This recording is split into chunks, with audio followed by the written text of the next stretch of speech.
Buenos días, mi nombre es Bettina Orman, yo soy docente de la Cátedra de Farmacología de la Facultad de Odontología de la Universidad de Buenos Aires. En esta clase lo que vamos a ver es un repaso somero de los fármacos más utilizados en la sedación en odontología. Para para que entremos en contexto, lo que primero tendríamos que entender es digamos que la mayoría de los fármacos que se van a utilizar en sedación, obviamente, su target va a ser el sistema nervioso central.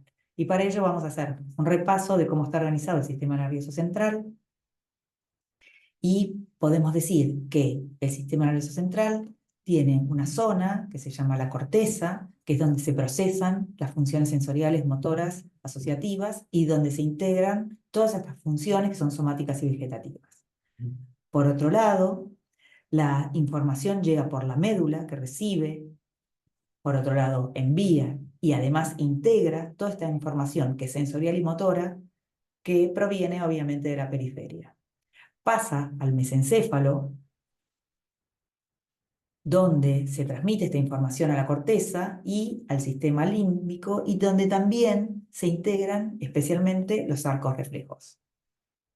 En el sistema límbico es donde se integran los estados emocionales con actividad motora y visceral, y por último, el cerebelo, que es la región del sistema nervioso central donde se coordina los movimientos y en función también de las sensaciones. El sistema nervioso central, mucha de su información va a través de el procesamiento del potencial de membrana. ¿Qué quiere decir esto? Que las membranas de las células nerviosas tienen una diferencia de potencial entre la cantidad de iones que tienen dentro y fuera, y que ese movimiento de iones es lo que en realidad permite ese cambio de diferencia de potencial. Entonces, esa diferencia de potencial es el mecanismo por el cual la información se acumula y se procesa y permite, a su vez, la transmisión de célula nerviosa, o sea, de neurona en neurona.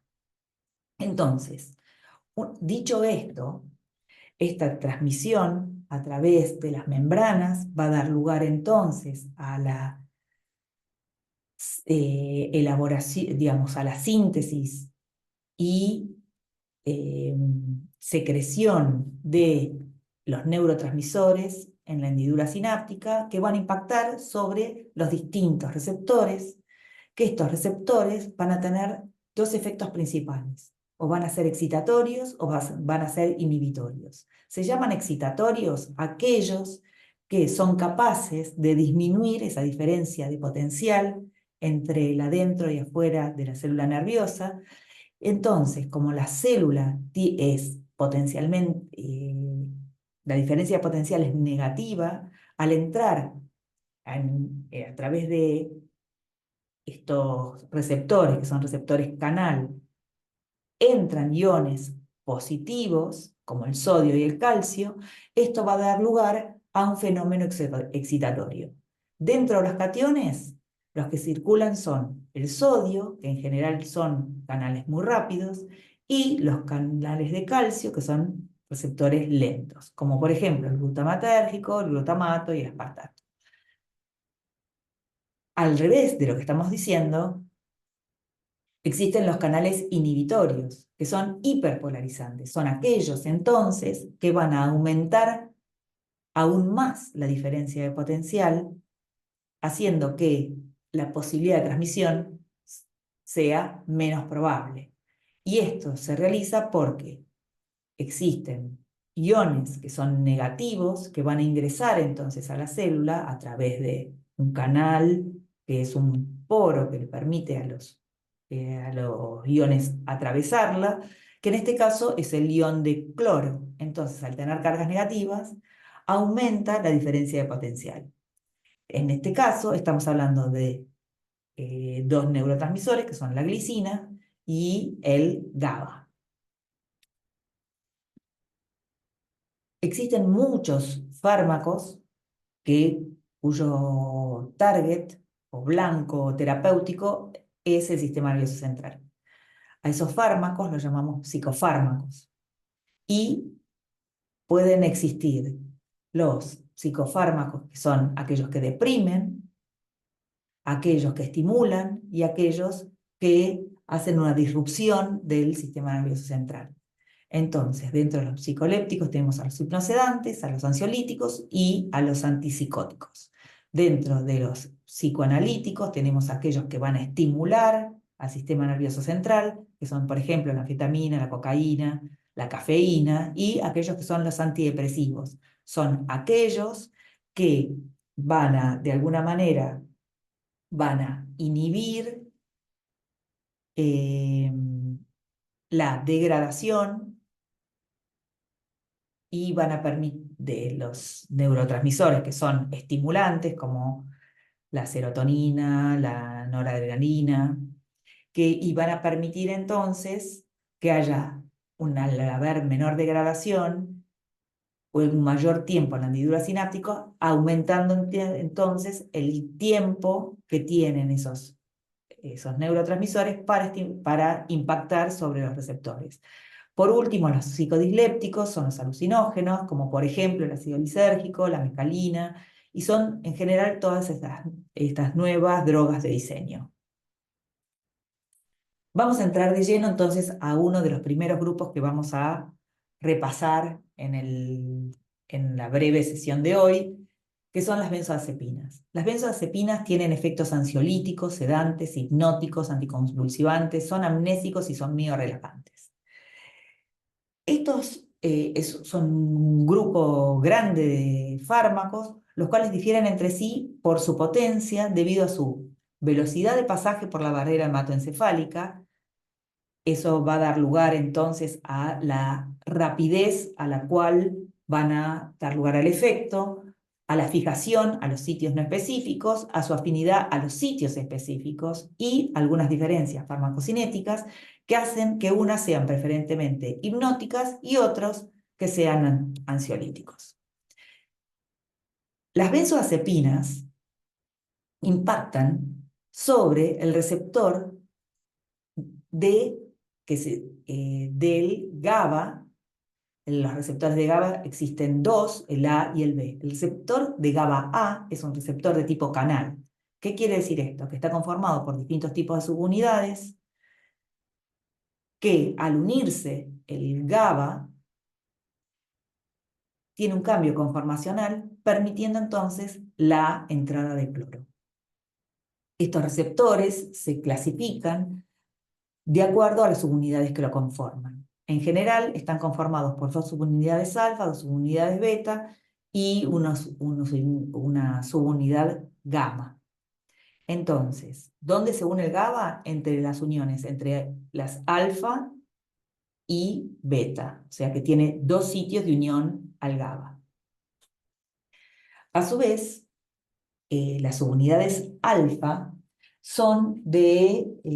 pueden ser de distinta composición. ¿Qué quiere decir esto? Que hay 6 tipos de subunidades alfa, 1, 2, 3, 4, 5, 6, 4 beta, 1, 2, 3, 4, 3 gamas, 1, 2, 3, y hay una delta. De acuerdo a las distintas combinaciones que existan dentro de estos tipos de receptores, van a dar lugar a los distintos efectos que tienen las benzodiazepinas. A su vez, esta distinta distribución de cómo se conforman los receptores, estos receptores están ubicados en forma diferencial dentro del sistema nervioso central. Quiere decir entonces que, de acuerdo a la afinidad de las distintas benzodiazepinas, esto va a dar lugar a que tengan los distintos efectos. A partir de ahí se pueden clasificar a los receptores de digamos, a los receptores GABA en función de cómo se unen esas benzodiazepinas a ese receptor, diciendo que hay receptores para benzodiazepinas, siempre hablando del receptor de GABA, el 1, que se localiza en el cerebelo y en la corteza cerebral, el 2, que se encuentra también en la corteza cerebral y en la médula espinal, y el 3, que se encuentra en los tejidos periféricos. ¿Cuál es el efecto de las benzodiazepinas sobre el receptor? Las benzodiazepinas son capaces de unirse también a este receptor. ¿Y qué es lo que generan? Aumentan la conductancia al cloro. ¿Qué quiere decir esto? Quiere decir que permiten una mayor entrada de cloro. Pero si no hay GABA unido al receptor, la unión de la benzodiazepina no genera un efecto. El efecto se produce aumentando la conductancia al cloro producida por la unión del GABA a su receptor. Vamos entonces a la farmacocinética. Recuerden ustedes que la farmacocinética implica la absorción, la distribución, la biotransformación y la eliminación. Las benzodiazepinas tienen una absorción rápida con el estómago vacío, se distribuyen porque tienen un gran volumen de distribución, porque son altamente liposolubles, eso les provee la capacidad entonces de atravesar rápidamente las membranas, entonces atraviesan la placenta, llegan a la leche materna y por supuesto pasan la barrera hematoencefálica para alcanzar entonces el sistema nervioso central. A mayor liposolubilidad y mayor concentración de droga libre, hay mayor pasaje al sistema nervioso central. De acuerdo a las distintas características de liposolubilidad y de unión a proteínas, eso va a hacer una diferencia farmacocinética que nos va a dar una idea de cuán rápido va a ser el efecto en el sistema nervioso central. Por ejemplo, la unión a proteínas varía del 98% del diazepam al 70% del alprazolam. ¿Cómo se eliminan? Se elimina a través de su biotransformación por desmetilización oxidativa, por hidroxilación y conjugación con ácido glucurónico. Y muchos dan metabolitos activos con vida media mayor que la droga. Con eso hay que tener cuidado porque algunos de esos metabolitos pueden durar, como por ejemplo el metabolito del diazepam, muchísimas más horas que el metabolito original. ¿Cuánto dura y cuál es la latencia del efecto? La latencia depende de la velocidad de absorción y de la liposolubilidad, como dijimos. ¿Qué facilidad va a tener de alcanzar el sistema nervioso central para entonces iniciar el efecto? Estamos hablando de la latencia de acción. Y la duración del efecto va también a depender de la redistribución. O sea, el fármaco va a ingresar al sistema nervioso central porque es altamente liposoluble y siendo altamente liposoluble va a entrar y redistribuirse dentro de la economía en aquellos sitios donde obviamente haya mayor flujo. Entonces, la duración va a depender de la redistribución, de la desensibilización y no depende tanto de la velocidad de eliminación. Vamos entonces a las características generales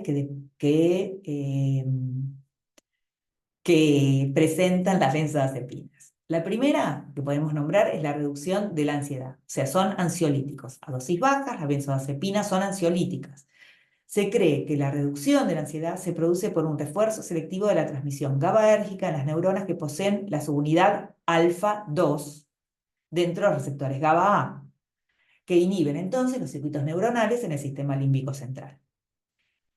Por otra parte, también tienen una acción sedante e hipnótica. Todas las benzodiazepinas que se utilizan para tratar la ansiedad presentan también ciertas propiedades que producen la sedación del individuo y algunas pueden ocasionar hasta hipnosis. Recuerden que hipnosis quiere decir la inducción del sueño, pero esto ocurre a dosis más altas. ¿Y dónde se observó esto?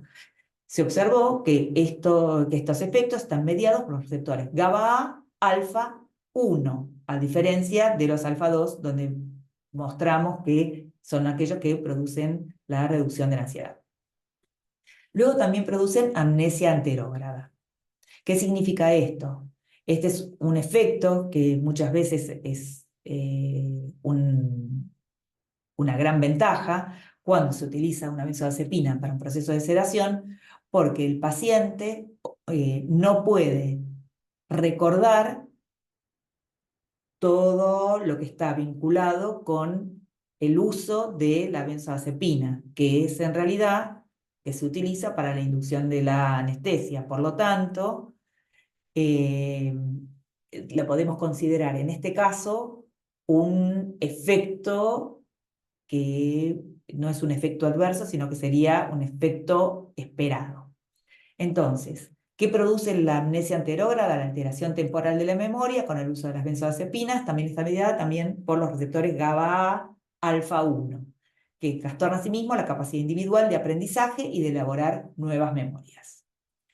Por otro lado, las benzodiazepinas también son anticonvulsivas, que algunas de ellas se utilizan para tratar la epilepsia, el estado de mal epiléptico y otros trastornos convulsivos, no siendo nunca el primer fármaco de elección. Este efecto viene mediado parcialmente por los receptores GABA-A alfa 1.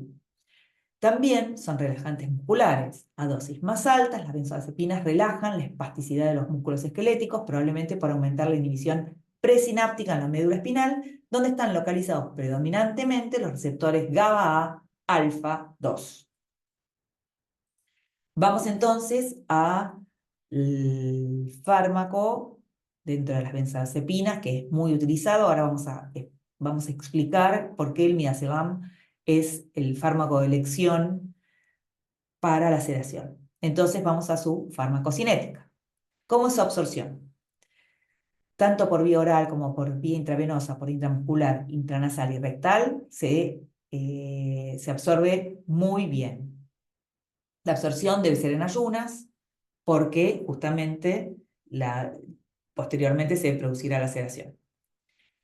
¿Cómo su distribución? Es muy liposoluble, tiene un gran volumen de distribución, atraviesa la placenta y pasa a la barrera hematoencefálica.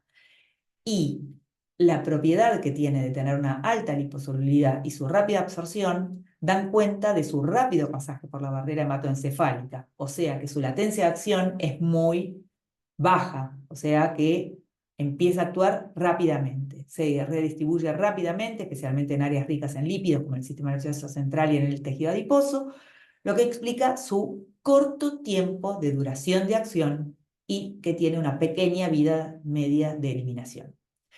En relación a la unión a proteínas, tiene una alta unión a proteínas, como la mayoría de las benzodiazepinas, que es de 94 a 97%, y tiene una disminución en la albúmina sérica. La malnutrición o enfermedades hepáticas o renales aumentan su efecto. ¿Por qué? Porque justamente hay mayor cantidad de droga libre y por lo tanto habrá mayor cantidad de droga libre susceptible de pasar por su pasaje al sistema nervioso central.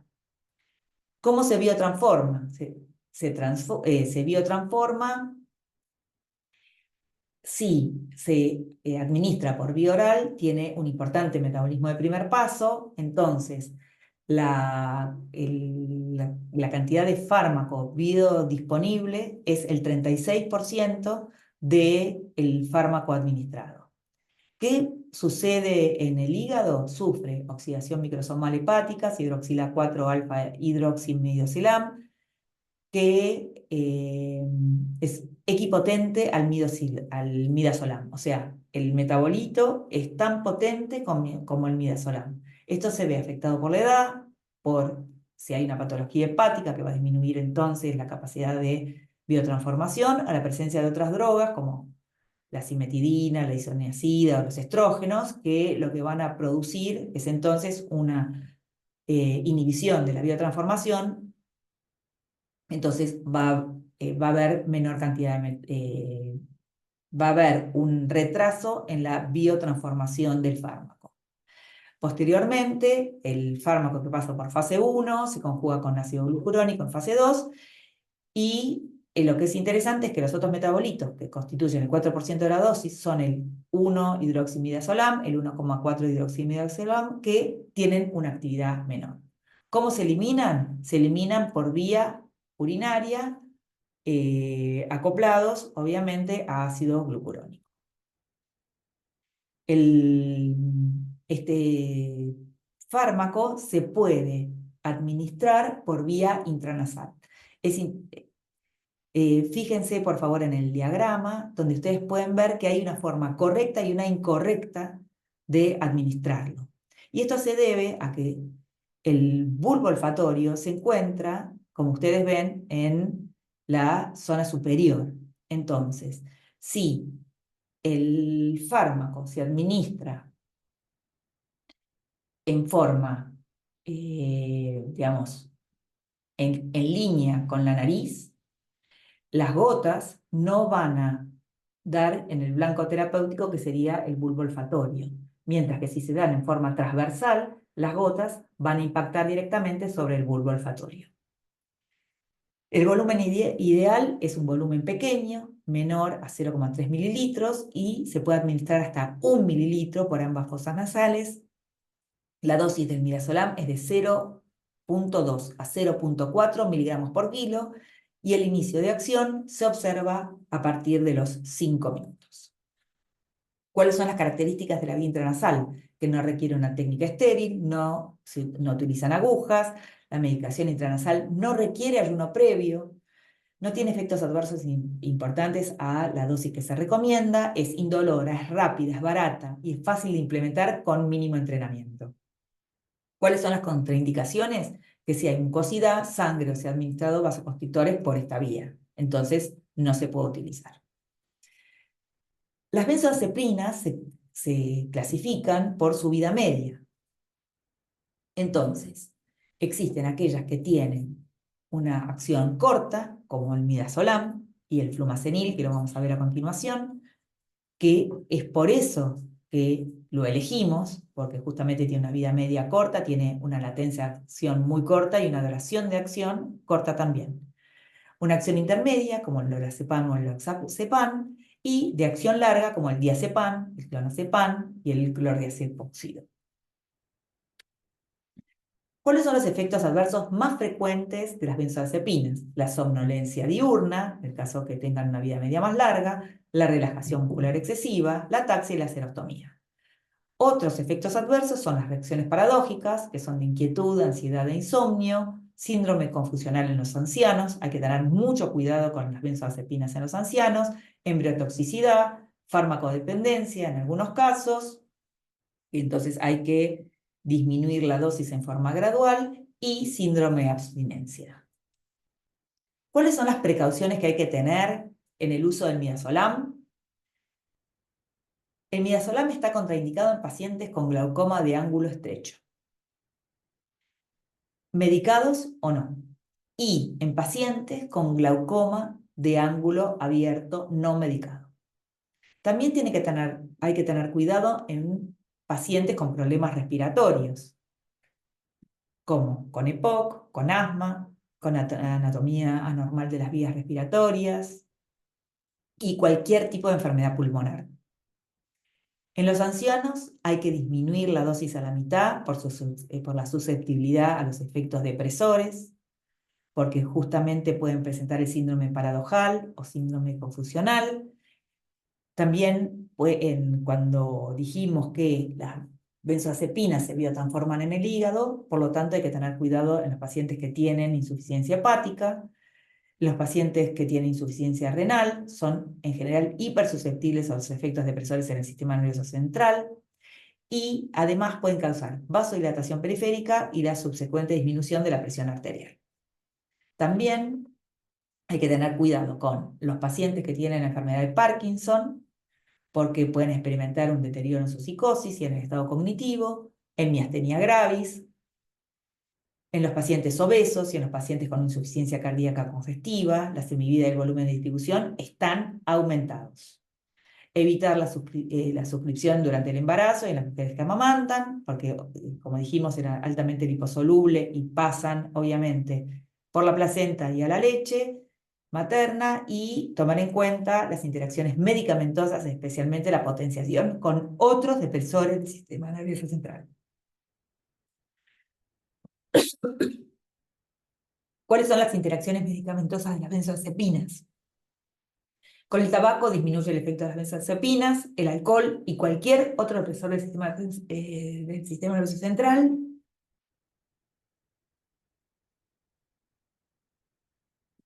va a potenciar el efecto depresor del sistema nervioso central. Recuerden que dijimos que las benzodiazepinas se unen al receptor de GABA A, que es un receptor aniónico que justamente va a permitir la apertura del canal, permitiendo la entrada de cargas negativas, haciéndolo que, digamos, que aumente esa diferencia potencial. Por lo tanto, son depresores del sistema nervioso central.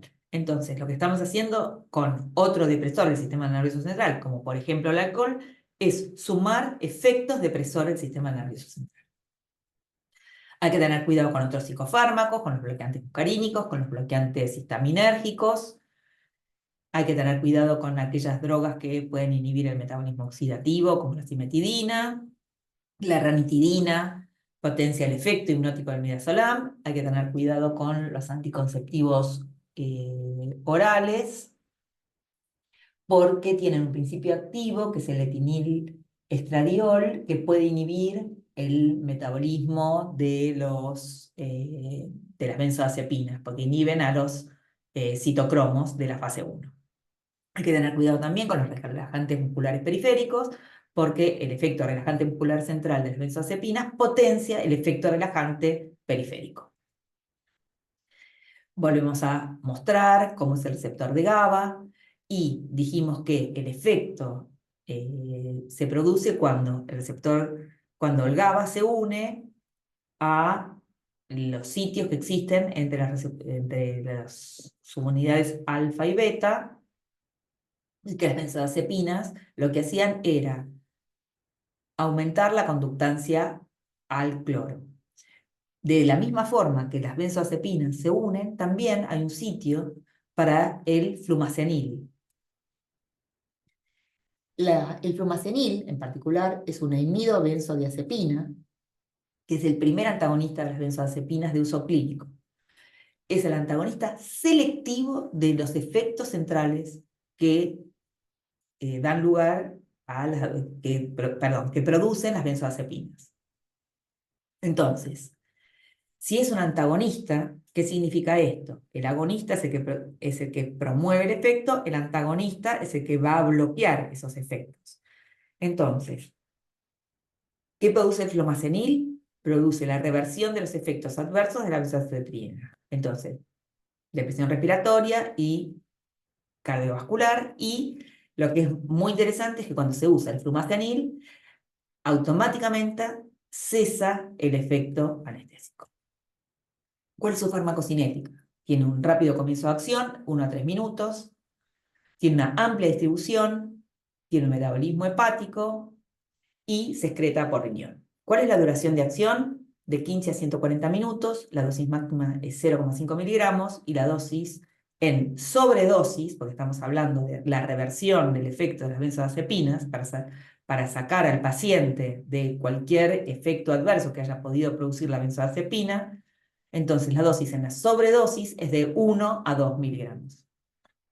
¿Cómo es su farmacodinámica? Tiene efectos adversos, gastrointestinales, a su vez aumenta la presión intracraneal, puede producir, digamos, en síndrome de abstinencia en pacientes tratados en forma crónica con las benzodiazepinas, y tiene efectos adversos serios que incluyen arritmias supraventriculares, convulsiones en pacientes epilépticos. Vamos a pasar entonces al grupo de los opiáceos, y recordando que cómo se clasifican los analgésicos de acuerdo a la Organización Mundial de la Salud. En 3 grupos. El grupo 1, que son los analgésicos de acción periférica, que son los antiinflamatorios no esteroideos. El grupo 2, que son los analgésicos centrales débiles, como el propoxifeno, la codeína, la hidrocodeína y el tramadol, opiáceos. Y el grupo 3, que son analgésicos centrales fuertes, como la morfina y los sucedáneos. Los opiáceos son el grupo de fármacos que mimetizan los efectos de la morfina. La morfina, a su vez, es el principal alcaloide obtenido del opio. El opio, a su vez, se obtiene de una amapola, de una flor. ¿Cuáles son sus principales efectos? La producción de la analgesia y la inducción del sueño. O sea, son hipnoanalgésicos y son narcóticos. ¿Cuál es la droga patrón de los opiáceos? La morfina. ¿Cuáles son las acciones farmacológicas de los opiáceos? En el sistema nervioso central producen analgesia a nivel supraespinal, a nivel espinal, producen la inhibición pre- y postsináptica, y producen también un efecto analgésico a nivel periférico. A su vez, producen somnolencia, pueden producir euforia o disforia, obnubilación mental, dosis mayores a las analgésicas, y pueden producir convulsiones por dosis tóxicas, náuseas y vómitos, depresión respiratoria, inhibición del centro de la tos. El sistema cardiovascular produce un efecto hipotensor promovido por la liberación de histamina y por la inhibición de la liberación de noradrenalina por estímulo nervioso, o sea, alfa-2. La morfina, a su vez, estimula la liberación de óxido nítrico por el endotelio vascular. Entonces, en el sistema digestivo, produce acciones intensas en el estómago, en el intestino, tanto a nivel del músculo liso como la secreción glandular, provocando como resultado final la constipación. Entonces, hay que tener siempre en cuenta que los opiáceos son constipantes y están generados por la disminución de las secreciones, el aumento del tono del músculo liso y la depresión del reflejo de defecación. Entonces, hay que tener cuidado con que los opiáceos tienen una alta eficacia clínica como constipantes y no deben emplearse en pacientes con diarrea infecciosa, porque justamente lo que van a hacer es promover la constipación, no permitiendo la eliminación de las toxinas. En las vías urinarias, a nivel de los uréteres, la morfina promueve unas interacciones, la vejiga aumentada, el tono tanto del músculo detrusor como el del esfínter, y en general se observa como eh, efecto final la retención urinaria. En el útero grávido, la morfina provoca una prolongación del trabajo de parto y una reducción del tono uterino. En relación a la temperatura corporal, se ven efectos sobre la temperatura corporal que dependen del efecto sobre el sistema nervioso central. Las dosis únicas producen un descenso térmico, pero la administración repetida de dosis altas lo que produce es una elevación de la temperatura. Y en relación a la parte ocular, es muy fácil distinguir a una persona que consume opiáceos por la miosis puntiforme. O sea, hay una disminución del tamaño pupilar, que eso se produce por un aumento de la descarga de acetilcolina. Bien, dentro de los opiáceos, el que se utiliza en sedación es el fentanilo. El fentanilo es un analgésico opioide que es un derivado de la fenilpiperidina, y su efecto está mediado principalmente por la interacción con los receptores mu de los opiáceos, que están localizados en el cerebro, en la médula espinal y en la musculatura lisa. Tiene una potencia entre 50 y 150 veces superior a la de la morfina, que es la droga patrón. Tiene una alta liposolubilidad, por lo que atraviesa muy bien las membranas celulares y alcanza entonces la barrera hematoencefálica. Su gran potencia y buena tolerabilidad cardiovascular le confieren un índice terapéutico que es favorable, siendo la opioide entonces más empleada en anestesia quirúrgica cardiovascular y en unidades también de terapia intensiva. Vamos entonces a su farmacocinética. Vamos a empezar por sus vías de administración. Intravenosa, y para el dolor irruptivo también se pueden usar las vías transmucosa bucal, sublingual y nasal. Tiene un rápido comienzo de acción, por eso también se lo utiliza, de 4 a 5 minutos. ¿Cómo se distribuye? Se distribuye unido a proteínas plasmáticas que en su alta proporción se une a la alfa-1 glicoproteína ácida y también en menor proporción a la albúmina. Tiene un patrón tricompartimental, con un compartimento central formado obviamente por los órganos más vascularizados, que son el cerebro, el corazón, el pulmón, el hígado y el riñón, y luego de la administración intravenosa penetra con gran rapidez en el sistema nervioso central, dijimos, tiene un rápido comienzo de acción, y posteriormente entonces se redistribuye, pudiéndose acumular en los tejidos musculares y en los tejidos adiposos. ¿Cómo se biotransforma? Se biotransforma en el hígado a través de los citocromos 3 a 4, dando un metabolito inactivo, que es el norfentanilo, donde los inhibidores que afecten al citocromo 3 a 4 pueden llevarlo entonces a niveles tóxicos. La eficacia analgésica se manifiesta con niveles de 0,3 a 1,2 nanogramos por mililitro, y la depresión respiratoria se alcanza con dosis que alcanzan 10 y 20 nanogramos por mililitro. Entonces, esto nos está indicando que tiene un buen margen terapéutico. ¿Cómo se elimina? Menos del 7% de las dosis administradas se excreta sin modificar por la orina, y solo el 1% se excreta sin modificar por la materia fecal. Los metabolitos se excretan también por orina, y la depuración plasmática total del fentanilo luego de una administración intravenosa es de aproximadamente 42 litros por hora. La eficacia analgésica del fentanilo, esto ya se los dije. Vamos a la farmacodinamia. ¿Cuáles serían sus efectos y sus efectos adversos? El sitio principal de acción terapéutica es el sistema nervioso central. Las principales acciones terapéuticas del fentanilo son la analgesia y la sedación. Los efectos farmacológicos secundarios son la depresión respiratoria, la bradicardia, la hipotermia, el estreñimiento, la miosis, la dependencia física y la euforia.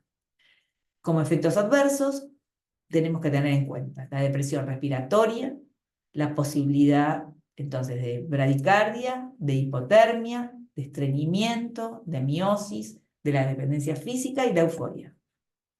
Vamos a pasar entonces a otro fármaco que también es posible utilizar para la sedación, que es la levomepromacina.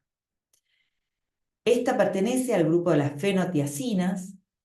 Su sitio de acción principal es el tálamo, el hipotálamo, el sistema reticular y el sistema límbico, donde lo que produce es la eliminación de los impulsos sensoriales, lo que resulta en una sedación, en un aumento del umbral al dolor y a la amnesia.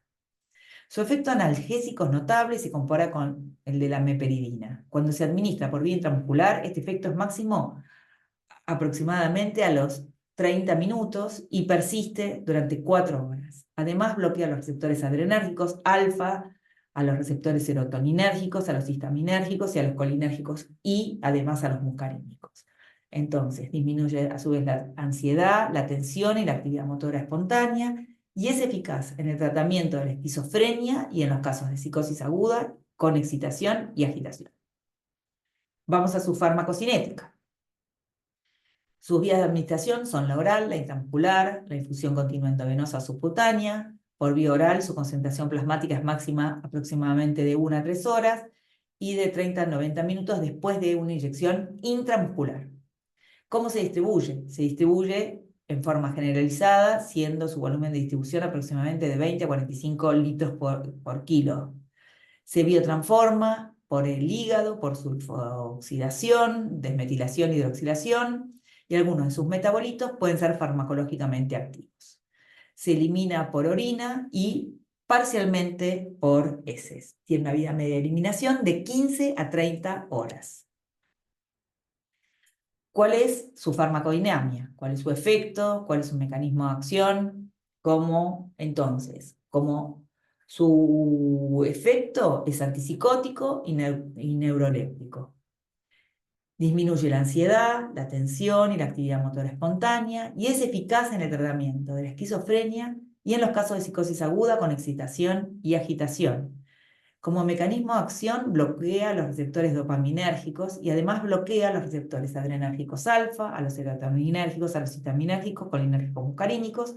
Disminuye la ansiedad, la tensión y la actividad motora, y es eficaz, como dije antes, en los tratamientos de esquizofrenia. Sus efectos antipsicóticos dependen de la capacidad de bloquear los receptores dopaminérgicos postsinápticos en el sistema nervioso central, que inhibe los efectos mediados por la dopamina. También destacan sus propiedades antieméticas de amplio espectro, aun cuando no bloquea a los receptores 5-HT3.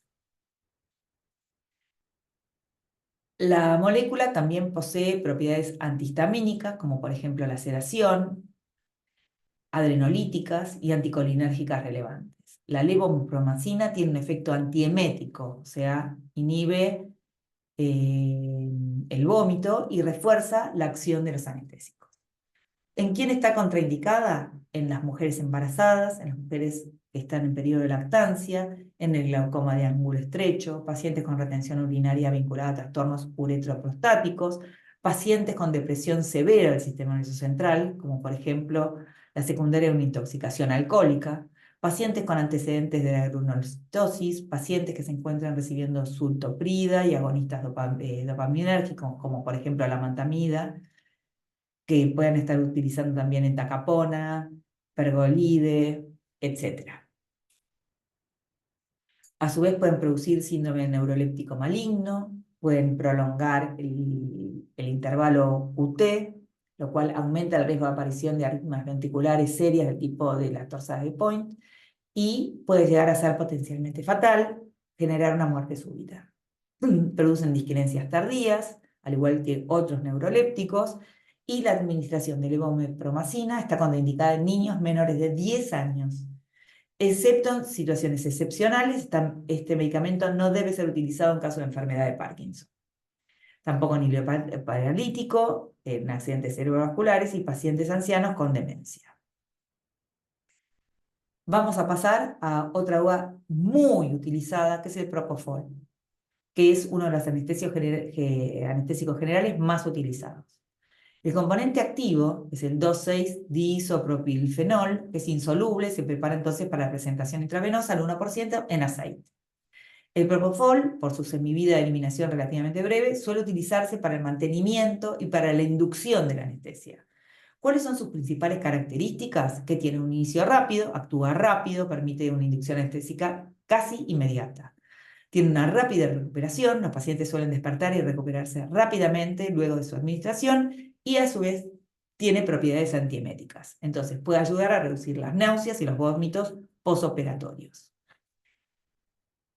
Vamos con su farmacodinámica. El Propofol actúa sobre los receptores GABA-A y su efecto entonces es la sedación, hipnosis y amnesia. Vamos con su farmacocinética. Vamos con la absorción. El Propofol se administra por vía intravenosa, lo cual permite una rápida disponibilidad en el sistema circulatorio. Se distribuye con alta unión a proteínas. Se distribuye rápidamente a los tejidos que están bien perfundidos, como el cerebro, lo que contribuye a su rápido efecto. Tienen un volumen de distribución elevado, en parte debido a su alta liposolubilidad. ¿Cómo se biotransforma? Se metaboliza principalmente en el hígado, aunque también puede ocurrir en otros tejidos. Y los metabolitos en general suelen ser inactivos. ¿Cómo se elimina? Se elimina principalmente por vía renal, y la vida media de eliminación es relativamente corta, lo que permite una rápida recuperación. ¿Cuáles son sus efectos adversos?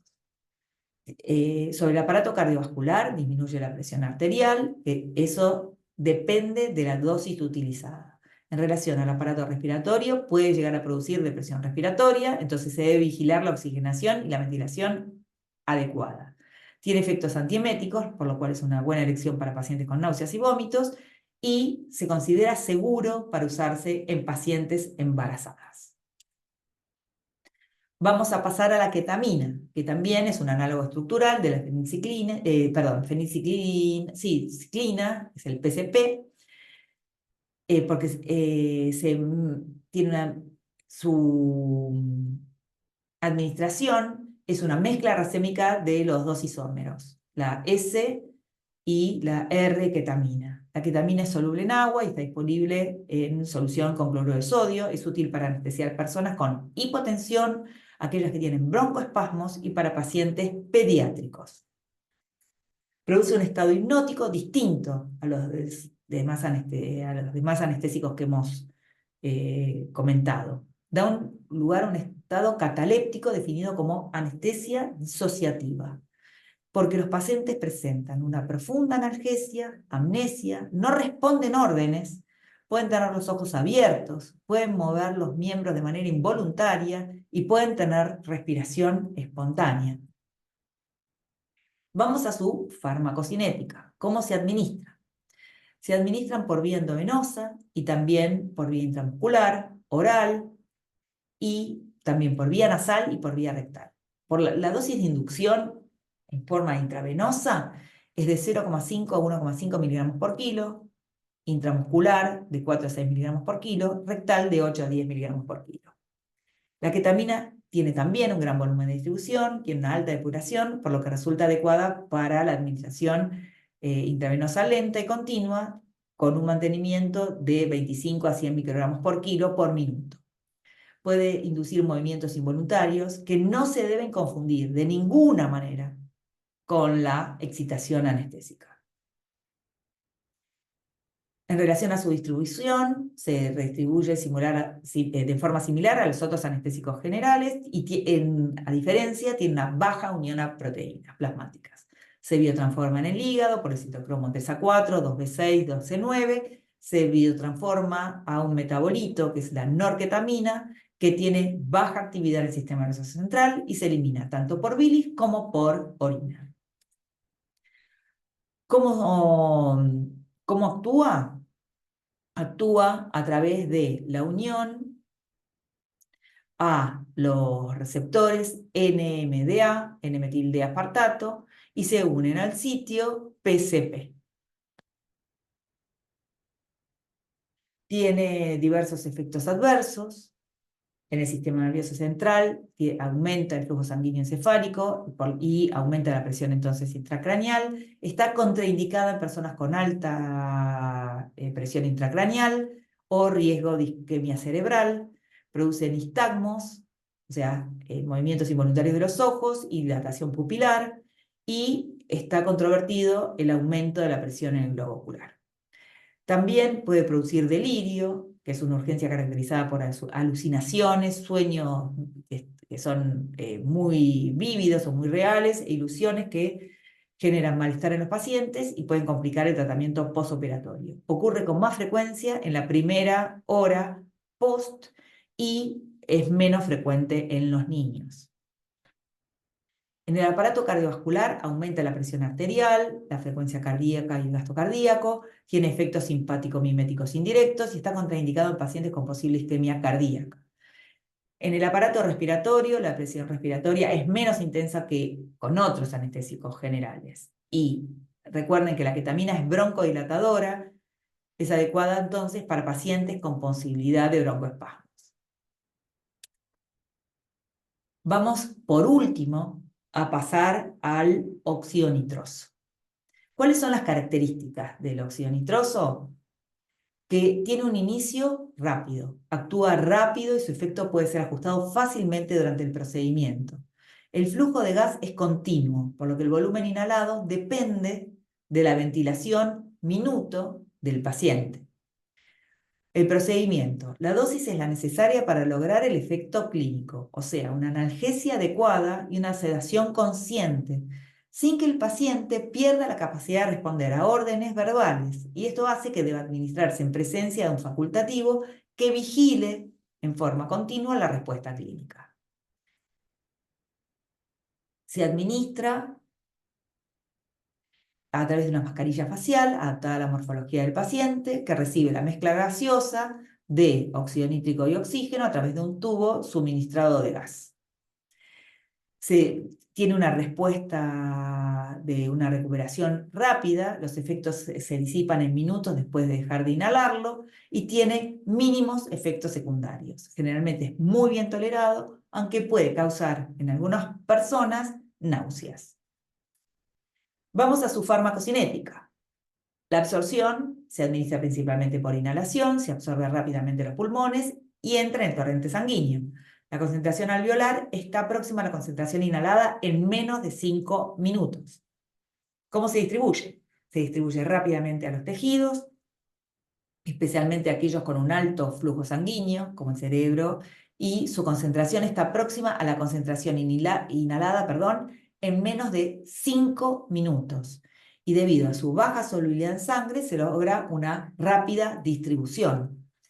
Se biotransforma, a diferencia de muchos otros anestésicos, no se metaboliza significativamente en el hígado. Entonces, la mayor parte del óxido nitroso se elimina sin cambios. Se excreta principalmente a través de los pulmones es rápido, lo cual permite una recuperación rápida tras cuando se interrumpe la administración del óxido nitroso. Su mecanismo de acción es complejo y no se comprende en realidad completamente, pero se identificaron algunos puntos claves donde el óxido nítrico tendría una intervención. El primero de todo, que es el ampliamente conocido, es a través del contacto con los receptores NMDA, donde actúa como antagonista de estos receptores que están implicados justamente en la mediación del dolor y en la memoria, y esto ayuda a producir los efectos analgésicos. Por otro lado, también impactan los receptores GABA, que potencia la actividad del GABA, que es un neurotransmisor inhibidor, lo que induce entonces los efectos sedantes y ansiolíticos. También actúa sobre el sistema endocannabinoide, que puede influir en la liberación de endocannabinoides que están asociados con la modulación del dolor y la euforia.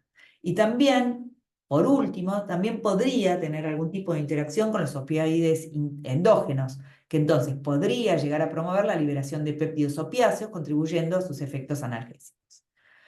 También actúa sobre la actividad neuronal, disminuyendo la excitabilidad neuronal.